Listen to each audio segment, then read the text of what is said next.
Science Cast, uma conversa com ciência. Olá, sejam bem-vindos ao Science Cast, mais um episódio deste podcast, uma conversa com ciência. Eu sou o Vasco Matos Trigo e a minha convidada de hoje é Adelaide Almeida. É formada em Biologia, com licenciatura, mestrado e doutoramento na Universidade de Aveiro, onde é agora investigadora no CESAM, o Centro de Estudos do Ambiente e do Mar, e é professora catedrática do Departamento de Biologia. Professora, obrigado por estar connosco hoje aqui. Por aquilo que eu me apercebi, a sua luta é contra os micro-organismos patogénicos. É verdade? Sim, antes de mais, bom dia. Luta científica, como é evidente. Sim, é mais ou menos isso. Portanto, no meu grupo de trabalho, o que temos feito é mais desenvolver novas tecnologias para combater micro-organismos resistentes aos antimicrobianos convencionais. Por exemplo, no caso das bactérias, quando os antibióticos não funcionam, nós desenvolvemos novas tecnologias. Estas tecnologias que temos estado a desenvolver são a terapia fágica e a terapia fotodinâmica. Portanto, a terapia fágica é um conceito mais conhecido, com certeza, que é usar vírus que infectam bactérias, que são conhecidos como bacteriófagos ou fagos, que vão infectar as bactérias e vão destruí-las. Esses vírus que são libertados dessa bactéria vão destruir aquelas que estão ali na proximidade. E estes vírus funcionam de uma maneira que é independente do mecanismo de ação dos antibióticos que são usados por rotina, quer na clínica, quer noutras áreas. Por isso, os micro-organismos que, entretanto, desenvolveram resistência contra os antibióticos podem ser eficazmente inativados através desta tecnologia. Portanto, as bactérias, ouvimos falar das bactérias multiresistentes, que resistem aos antibióticos, porque já algumas vão se habituando, não é? Mas elas não estão habituadas ainda aos ataques dos vírus, é isso? Elas estão habituadas aos ataques dos vírus. Não conseguem resistir? Conseguem. Infelizmente elas conseguem resistir, porque tanto os vírus como as bactérias, eles coabitam nos mesmos ambientes. Sim. E vão evoluindo. Se a bactéria muda uma característica, o vírus consegue mutar também e recupera e infecta essa bactéria. Como os vírus mutam mais rapidamente que as bactérias, portanto, as bactérias, depois de contacto com o vírus, conseguem alterar de maneira a conseguir viver na presença dele, mas o vírus muta mais rapidamente, ultrapassa essa mutação e consegue sobreviver e infectar a bactéria. Portanto, eles estão aqui numa guerra quase constante, mas é possível utilizar os vírus, porque eles no início não têm esta resistência às bactérias, não têm resistência aos vírus e consegue-se inativar eficazmente. Numa segunda utilização é que poderá ser necessário utilizar um outro vírus, mas é muito fácil ir ao ambiente, isolar um novo vírus e utilizá-lo contra essa bactéria que entretanto desenvolveu resistência. O que não acontece com os antibióticos, que o desenvolvimento do novo antibiótico demora muito tempo. Pois, eu ia perguntar, os tempos de preparação das novas armas, digamos assim. São muito diferentes. Um antibiótico, para sair para o mercado, demora no mínimo uns 10 anos, claro. Enquanto que uma nova suspensão de um vírus consegue, ao fim de 2 ou 3 dias, estar isolada e depois caracterizá-la em pouco tempo é possível. Mas depois como é que isso se aplica no caso de doenças humanas, por exemplo? Sim, há pouco tempo, em outubro do ano passado, saiu uma norma que foi lançada pelo Infarmed que permite a utilização destes vírus que infectam bactérias, bacteriófagos, na clínica, ainda só a nível hospitalar. E o que se faz é, quando os antibióticos não funcionam, é preparada uma suspensão fágica para um determinado doente em específico. Portanto, é o que se chama do uso compassivo de uma tecnologia que ainda estava até há pouco tempo em desenvolvimento, não havia aprovação cá em Portugal, agora já há. Então, o que se faz é verificar qual a bactéria que causa a doença, produz uma suspensão fágica para essa bactéria em específico e depois a farmácia a farmácia hospitalar é que vai desenvolver uma suspensão para aquele doente em específico. Portanto, se aquela bactéria está a provocar infecção a um vírus que infecta, a tecnologia vai funcionar com certeza. Pode não funcionar numa infecção num outro doente, sim, porque pode ser uma bactéria um pouco diferente desta. Tem que ser muito personalizado, portanto. É um tratamento compassivo, é mesmo isso que significa, é tratamento dirigido a um doente. E consegue-se nos tais 2, 3 dias Consegue-se nesse tempo isolar e caracterizar aquelas características mais gerais a nível de laboratório. Depois é preciso também ver a segurança do determinado vírus, que nós chamamos o fago, ver se é seguro para o doente. E aí é preciso estudar um bocadinho o genoma, pode demorar mais um pouco, mas não tem nada a ver com o desenvolvimento de um novo antibiótico. Exatamente. Não é? O desenvolvimento de um antibiótico, como de qualquer medicamento, ao fim e ao cabo, é um processo caro, normalmente. Não só pelo tempo que demora, mas por aquilo que é preciso, o investimento que é necessário. Neste tipo de solução, os custos envolvidos são também elevados ou não? É diferente, porque um antibiótico, quando é desenvolvido, é caro, é demorado, mas vai servir para tratar muitos doentes em muitas situações. Na terapia fágica não é isso que acontece, é um tratamento personalizado. Embora possa ser mais barato, a indústria farmacêutica vai ter dificuldade em pôr isto na prática, rentabilizar. Por isso será sempre mais para uso a nível pessoal, mais a nível hospitalar e não tanto a nível industrial. Não é para massificar... Não, porque é difícil estar sempre a isolar a bactéria e a produzir um novo vírus para essa mesma bactéria. Portanto, não é isso que se faz por rotina. Agora, quando os antibióticos não funcionam, aí sim, que é uma técnica que é rápida, é isolar e a caracterizar, e funciona bastante bem, desde que não haja o tal desenvolvimento da resistência, mas se funcionar em laboratório, quase com certeza que irá funcionar no doente. E é uma prática que já é comum, ou pelo menos já se utiliza em Portugal? Esta técnica já é utilizada desde há muito tempo, inícios do século XX. Logo após a descoberta destes vírus que infectam bactérias, os tais bacteriófagos, ela começou a ser utilizada. Depois, com o desenvolvimento dos antibióticos e a sua entrada na rotina durante a Segunda Guerra Mundial, esta tecnologia foi um bocadinho posta de lado. Ela continuou sempre a ser utilizada, por exemplo, nos países da ex-União Soviética, como é utilizada ainda hoje na Geórgia e na Polónia, por rotina. Mas devido ao aparecimento dos antibióticos e que eram mais fáceis de utilizar, por outro lado, nesta altura, o conhecimento que havia sobre os vírus também era muito pouco. E havia aqui alguns problemas em alguns casos em que os vírus eram administrados para tratar doenças infecciosas, mas causadas, por exemplo, por vírus ou por fungos e não por bactérias, e não funcionava. Foi colocada de lado. Mas com o desenvolvimento das resistências, e começou logo a seguir às primeiras utilizações dos antibióticos, com a penicilina, por exemplo, surge agora esta necessidade, principalmente atual, que há poucos antibióticos a funcionar. Neste caso, alguns países da Europa Ocidental e também nos Estados Unidos começaram a desenvolver esta terapia, mais com este uso personalizado.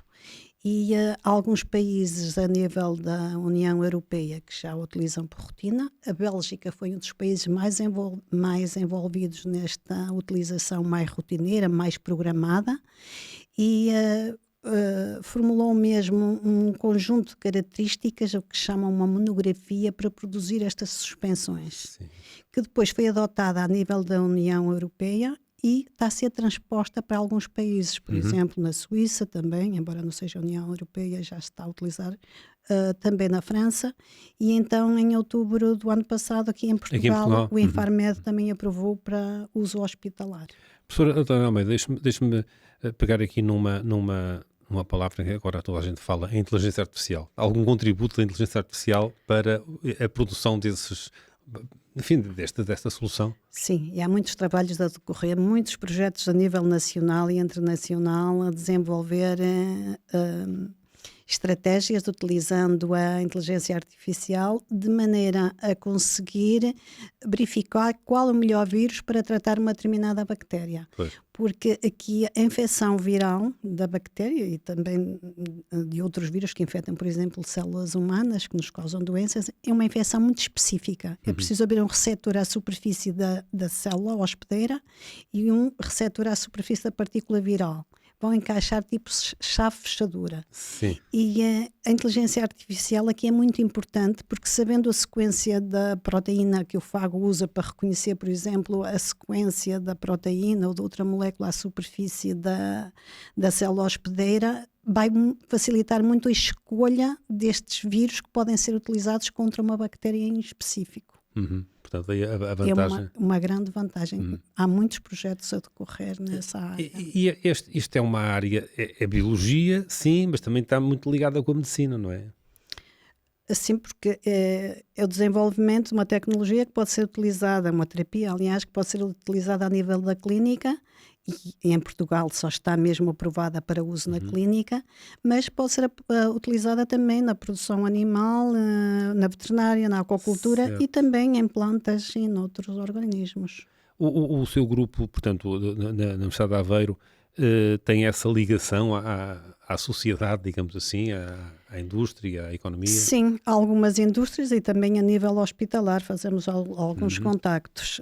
A nível da indústria também temos, por exemplo, com associações produtoras de kiwis, associação de aquacultores, várias associações e empresas ligadas a estas áreas em que temos colaborado. Eles pedem acesso à colaboração ou é ainda experimental? Ainda estamos numa fase experimental e nem sempre são essas instituições ou essas associações que nos procuram, nós também os procuramos. Porque precisam também Precisamos, muitas vezes precisamos de amostras ou precisamos também de testar uma determinada tecnologia num estado mais avançado, não só de laboratório, mas já com um protótipo e precisamos da indústria, é evidente. Apesar de ser algo que, como disse já no princípio do século passado, se utilizava isto para o comum das pessoas, parece um bocadinho estranho ainda, não?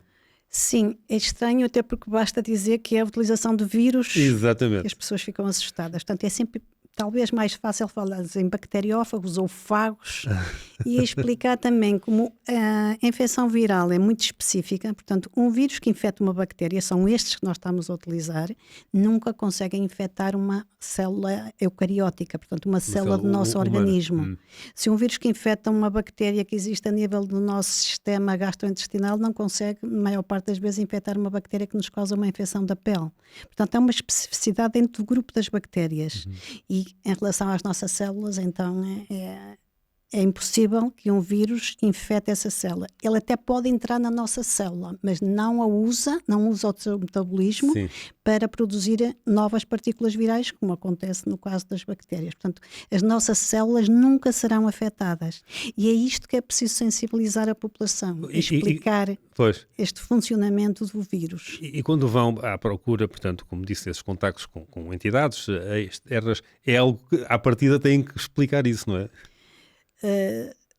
A nível hospitalar, geralmente há um conhecimento, já não temos que fazer esta sensibilização, temos que explicar como é que funciona, explicar, por exemplo, que se funciona para um determinado doente, porque uma bactéria em específico poderá não funcionar para outro, mostrar que esta especificidade por vezes é muito, muito grande, outras vezes podemos ter um vírus mais abrangente, que pode infectar até bactérias de diferentes géneros, mas que é raro. Isso ainda precisamos de explicar, porque a nível hospitalar, a nível das equipas que estão envolvidas, também não há este conhecimento ainda.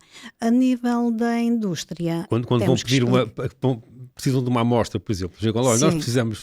Temos que explicar há uma retração, não, vírus aqui não quero. Exatamente, não é? Temos que explicar melhor, mas já começa a haver uma abertura, até porque esta informação vai passando. Pois, e é sobretudo um problema de informação, não é? Sabendo que há resistência às terapias que estão em uso atualmente, que são as convencionais, as pessoas também já estão mais sensibilizadas. Depois é só preciso explicar aqui a parte dos vírus, que são vírus que não são prejudiciais à nossa saúde.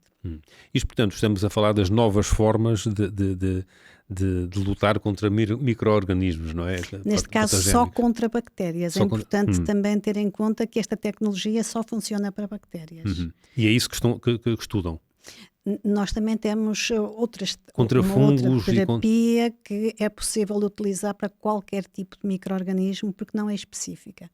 Tem as suas vantagens e também desvantagens, não é? Nós termos terapias específicas é importante, por exemplo, para que não aconteça o que aconteceu com os antibióticos e com os antivíricos e com os antifúngicos, que qualquer micro-organismo acaba por desenvolver resistência. Mas, no caso dos bacteriófagos, nós conseguimos produzir outros vírus e infectar essas bactérias. Neste caso de outra tecnologia que nós temos estado a usar, ela funciona tanto para as bactérias, como para os vírus, como para os fungos. É evidente que, ao funcionar para um grupo grande de micro-organismos, também vai prejudicar aqueles micro-organismos que fazem parte, por exemplo, do nosso microbiota. Sim. Tem essa desvantagem de ser específica, por exemplo, a terapia fágica, mas depois tem a vantagem de não afetar a nossa microbiota, que são micro-organismos que são benéficos para a nossa saúde. Sim. Portanto, a outra terapia que nós estamos a utilizar, que é, por exemplo, a terapia fotodinâmica, ela vai inativar qualquer micro-organismo. Não precisamos saber quase qual é um micro-organismo, mas também afeta as células da nossa microbiota, ou até mesmo os vírus que existem no nosso organismo e aqueles que não estão a causar doença. É um bocadinho mais bomba atómica, não é? É abrangente, tem uma gama de ação mais alargada.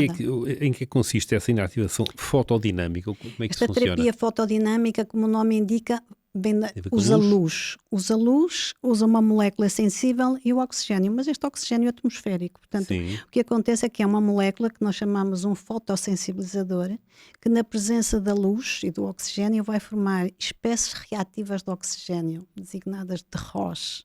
Essas espécies reativas de oxigênio vão oxidar as biomoléculas, vão oxidar lípidos, proteínas, estão à superfície, por exemplo, das nossas células, e vão afetar a célula, a viabilidade da célula ou até também da partícula viral. Esta terapia já é utilizada por rotina no tratamento do cancro, por exemplo, da cabeça e pescoço, mas também outros tipos de cancro. E o conhecimento que foi desenvolvido na área do cancro é que está a ser transferido agora para a área da microbiologia devido ao aparecimento de resistências aos antimicrobianos convencionais. Portanto, já se tem alguma informação na área do cancro que se está a utilizar a nível da microbiologia. Essas moléculas que se usam, que são moléculas sensíveis à luz, podem ser moléculas naturais, que se isolam no ambiente, ou podem ser sintéticas produzidas a nível de laboratório. Algumas destas moléculas já estão aprovadas noutras utilizações. Por exemplo, a clorofila, que é um pigmento que existe nas plantas, pode funcionar como fotossensibilizador. E já é utilizado na indústria alimentar, por exemplo. A curcumina, entre outros fotossensibilizadores. O azul de metileno, que é um corante, também é uma molécula fotossensibilizadora e que também pode ser utilizada nesta terapia. Portanto, é uma terapia que é fácil de usar. A necessidade que é de usar a luz e, por isso, ou tem que ser realizada à superfície ou então tem que ser utilizada uma sonda para conduzir essa luz, essa fonte luminosa a um determinado local. Mas já há sondas que é possível utilizar com fontes luminosas e fazer esse tratamento. Portanto, já é uma prática também. É uma prática a nível do cancro. A nível da ativação de micro-organismos, são poucas as aplicações que existem. Existe para o tratamento do acne, para o tratamento de algumas verrugas víricas e da leishmaniose cutânea. Acho que são estas 3 aplicações na área da microbiologia. Também existe para tratar sangue. O azul de metileno, que é um destes corantes, que é uma molécula fotossensibilizadora, já é utilizada para desinfetar o plasma. Não para desinfetar as outras componentes derivados do sangue, mas o plasma. E já é utilizado em Portugal para desinfetar plasma e noutros países também. Portanto, já falamos aí dos tais vírus que são úteis, digamos assim, para atacarem, entre aspas, as bactérias, né? Portanto, há vírus bons e vírus maus, não é? Portanto, convém ficar bem claro que quando se fala de vírus, não são todos os vírus que nos vão provocar uma virose e vamos ficar de rastros, não é nada disso, não é? Quando falamos em vírus, nós associamos sempre a um aspecto negativo porque nos causam doenças, causam pandemias, mas existem vírus, como os vírus que infectam as bactérias e que podem ser utilizados para as inativar, quando elas são patogénicas. E depois existem outros vírus também no ambiente que são muito úteis, por exemplo, na transferência de matéria orgânica ao nível das cadeias no ambiente aquático. Por exemplo, mais uma vez, vírus que infectam bactérias, que acabam por reconduzir alguma matéria orgânica para as cadeias alimentares que não seria utilizada se não fosse assim. Não fosse, pois. Professora Adelaide Almeida, queria que me falasse um bocadinho do projeto TID4Agro.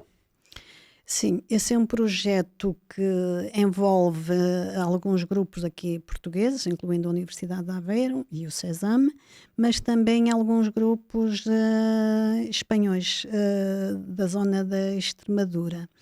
É um projeto que tem como objetivo promover a competitividade e sustentabilidade do setor agropecuário. Envolve várias áreas, desde a digitalização das cadeias de valor até ao desenvolvimento de novas tecnologias. E o meu grupo de trabalho entra aqui no desenvolvimento das novas tecnologias. É uma tarefa dentro deste projeto, que é um projeto bastante abrangente. E o que nós pretendemos aqui é desenvolver uma tecnologia que é através da terapia fágica, o uso dos tais vírus bons, bacteriófagos, para se conseguir reduzir o teor de sal nos queijos. Portanto, é utilizado sal para durante a produção e maturação do queijo. Por outro lado, o sal, ao estar presente durante a produção, vai evitar o crescimento de muitos micro-organismos, nomeadamente de bactérias. Há muitas bactérias que prejudicam a produção do queijo, uma vez que causam manchas, muitas vezes com cores visíveis à superfície do queijo, ou odores desagradáveis. E quando se diminui o sal, vamos aumentar a probabilidade destas bactérias crescerem, porque elas crescem melhor na ausência do sal do que na presença do sal. A maior parte das bactérias não cresce bem na presença de sal. Há algumas que até precisam do sal para crescer. Então, reduzindo o sal, porque por motivos de saúde é necessário que seja reduzido, e o queijo tem muito sal, vamos ter mais problemas de contaminação microbiana, nomeadamente por bactérias. E o que nós estamos a fazer é isolar e caracterizar vírus que infectam bactérias, nomeadamente do género Pseudomonas, que é uma bactéria muito frequente que contamina muito o queijo, causando sabores e colorações desagradáveis, de maneira que essas bactérias sejam destruídas e assim se possa então reduzir a quantidade de sal nestes queijos. Nós começamos por isolar os vírus específicos para estas bactérias, que são isoladas nas queijarias. Vamos testar no laboratório se eles funcionam, se conseguem tolerar aquela temperatura e as condições de pH ou de acidez que são usadas durante a produção do queijo. Se funcionar a nível laboratório, passamos depois para o leite e para os queijos e testamos nessas matrizes mais próximas do real. Há queijos, de facto, com odores muito fortes. Não quer dizer que estejam infectados. Não, até porque são usados micro-organismos para os produzir, mas depois há outros micro-organismos que depois dos primeiros fazerem o seu trabalho vão deteriorar o queijo. Certo. Há muitos micro-organismos. O cheiro não tem a ver com estes que deterioram, geralmente. Eu estou a me lembrar daquele queijo, o queijo queimoso ali de Castelo Branco, que muita gente não pode nem aproximar-se porque é um cheiro de facto. O cheiro até pode ser derivado dos próprios micro-organismos, das vias metabólicas que eles usam para produzir o queijo, mas não são estes que nós tentamos inativar. Os que nós tentamos inativar são estes que contaminam, aqueles certo. Que deterioram o queijo, ou durante mesmo a produção, ou já na fase de maturação do queijo. Portanto, quem gosta de queijo queimoso de Castelo Branco pode estar descansado. Sim, o cheiro não vem... Este é apenas um exemplo, mas na produção de queijo depois há aqueles fungos todos também. Que também também se usam fungos, utilizam-se bactérias. O que não quer dizer que aquilo esteja estragado, não é? Não, se não fossem estes micro-organismos não havia o queijo. Pois. Agora há outros que se aproveitam e crescem nessas condições, que são condições nutritivas boas para crescimento de micro-organismos. Para acompanhar o queijo pode-se beber um bom vinho. Um espumante. Um espumante, não é? Um espumante não? Sim. A propósito é que isto vem a propósito do projeto também que a professora Adelaide Almeida está envolvida sobre a produção de espumantes, não é? Sim, que tem a designação de Espumante de Portugal. É um projeto que também envolve, é um PRR, envolve várias instituições, e aqui o que se pretende é desenvolver, mais estudar, caracterizar a especificidade do espumante português.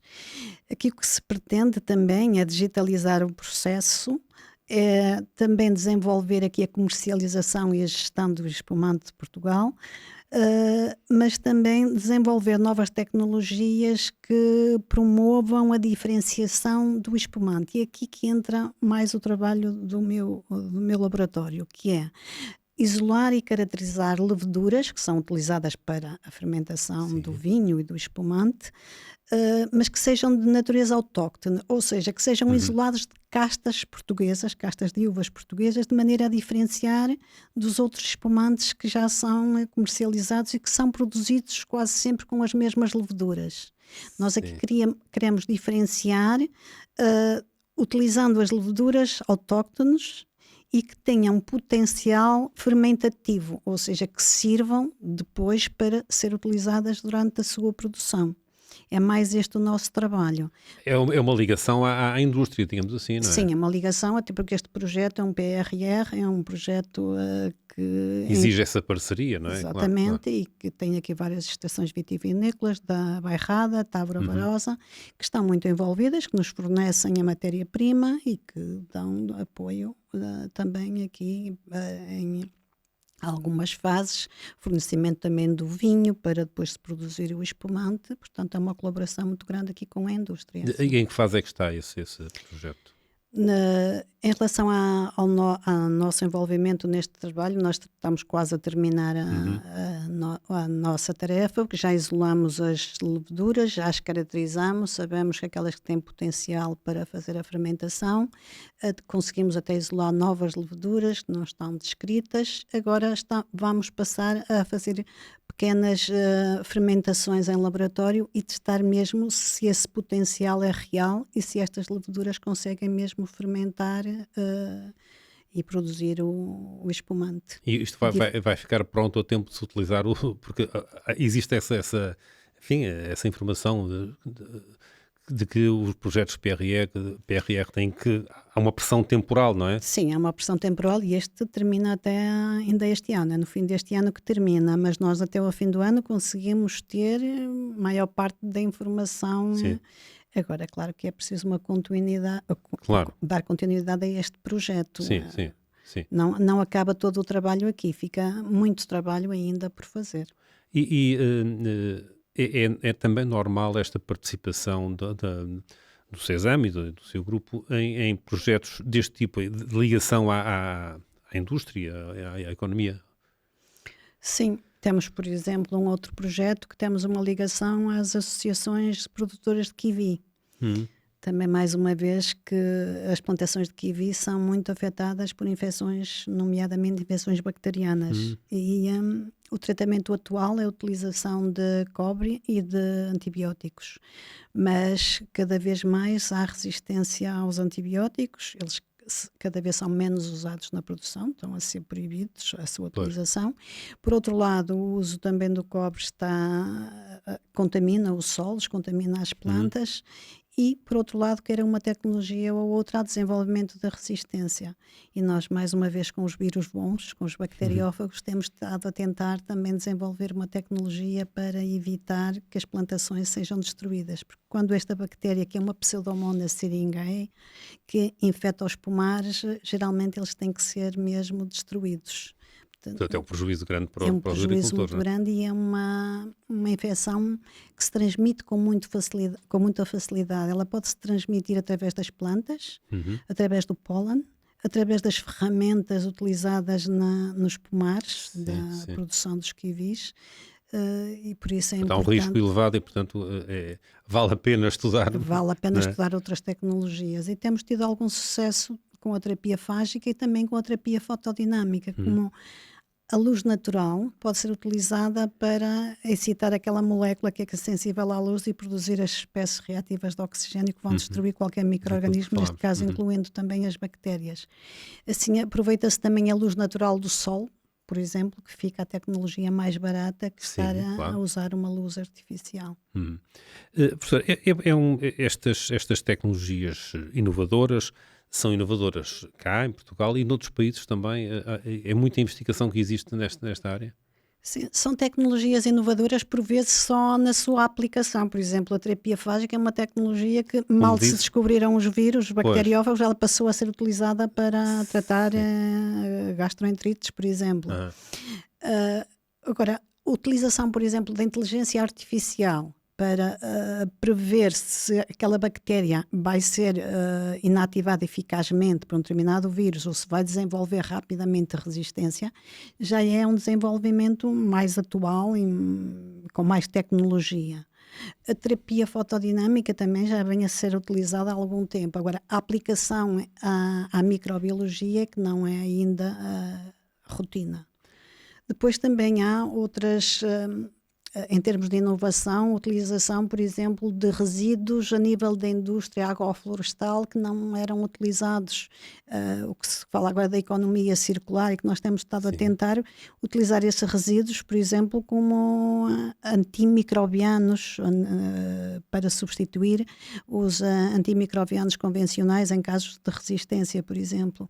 Há extratos de plantas, extratos de algas, extratos até de folhas ou de flores que têm atividade antimicrobiana e que é importante testar. Nós também fazemos muito essa parte, que é fazer uma procura dessas substâncias no ambiente, nomeadamente de resíduos que não são utilizados a nível de industrial e tentar com esses extratos inativar micro-organismos. E aí alguma inovação, mais desenvolvimento de novos métodos de extração dessas substâncias, utilizando tecnologias que não se utilizavam no passado e depois testar em laboratório.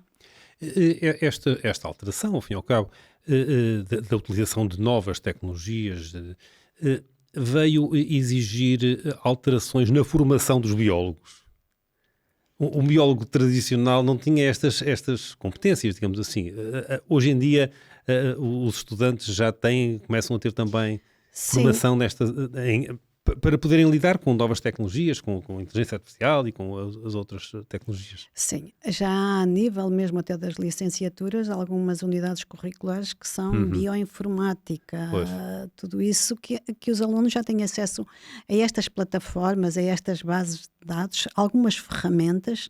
Depois também a nível do segundo ciclo já há algumas unidades curriculares mais dirigidas para estas áreas e, por outro lado, eles também no segundo ano do segundo ciclo, que nós chamamos os mestrados, passam muito tempo no laboratório e começam mesmo já a fazer um trabalho de investigação a nível de laboratório.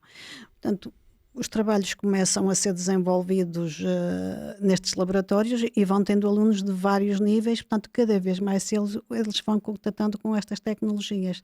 E os alunos mais novos, mesmo a nível da licenciatura, têm muita aptidão para estas novas tecnologias da bioinformática e que cada vez são mais necessárias em qualquer área a bioinformática. Portanto, é um fator também de motivação para novos estudantes? Sim, e que tem mais facilidade até que as gerações anteriores para utilizar esta tecnologia. A inteligência artificial, mesmo na área da terapia fágica ou de outra área, vai ser muito importante. Muito bem, então quer dizer que vai continuar a ter muitos alunos, com certeza. Esperemos que sim. Professora Adelaide Almeida, muito obrigado por ter estado à conversa nesta ScienceCast, nesta conversa com ciência. Muito obrigado a si também por estar a acompanhar-nos. Este episódio, tal como os outros, estão disponíveis nas plataformas de podcast e também a versão em vídeo no canal do YouTube. Muito obrigado, até para a semana.